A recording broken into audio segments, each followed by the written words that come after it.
You will survive everything if you can live your life from a point of view of truth. That took me a while to get, pretending to be something I wasn't, wanting to be somebody I couldn't, but understanding deep inside myself when I was willing to listen that my own truth, and only my own truth, could set me free. Turn your wounds into wisdom. You will be wounded many times in your life. You'll make mistakes. Some people will call them failures. But I have learned that failure is really God's way of saying, excuse me, you're moving in the wrong direction. There's no such thing as failure, really, because failure is just that thing trying to move you in another direction. So you get as much from your losses as you do from your victories, because the losses are there to wake you up. Be grateful. As I've grown older, I've learned to appreciate living in the moment, and I ask that you do too. I've asked to do this one thing. Keep a grateful journal. Every night, list 5 things that happened this day, in days to come, that you are grateful for. What it will begin to do is to change your perspective of your day and your life.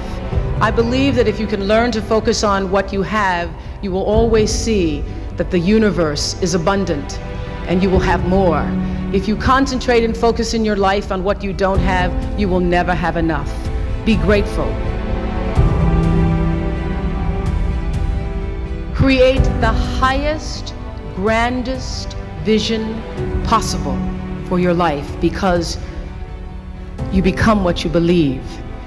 And in life, if you can be still long enough in all of your endeavors, the good times, the hard times, to connect yourself to the source. I call it God, you can call it whatever you want, to the force, nature, Allah, the power.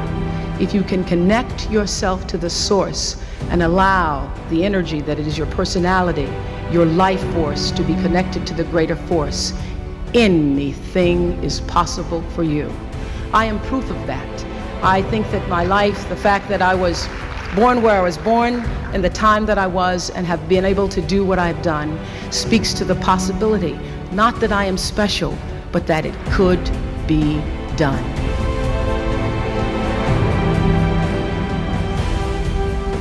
You needed to dream a bigger dream for yourself.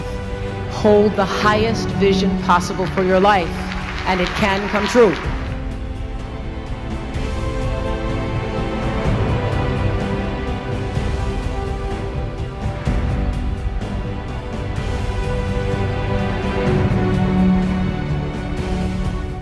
Many of you, as I have been, as I am, are where you are in your life based upon what you believe. And it's not just what you think you believe on the surface, it's also your shadow beliefs that are holding you back from moving into the life that you believe you deserve. What I know is, if you're not looking at the shadows, if you're not looking at what is subconsciously running through the tape in your mind, telling yourself you're not good enough, you're not worthy enough, you're not smart enough, you're not enough, which is a tape that's playing for a lot of people. If you're not conscious of that, then you end up acting out of that belief system and not out of what you know to be the truest or want to be the truest for yourself. But you don't become what you want, because so much of wanting is about living in the space of what you don't have. That's why Jim Carrey's story is so powerful, because he started to act as though he already had it.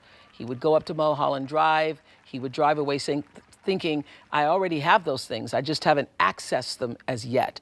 I believe those things are going to come to me and I'm going to act like they are, so I'm going to move forward in my life in order to draw that to myself in such a way that my actions are in alignment with what I say I believe.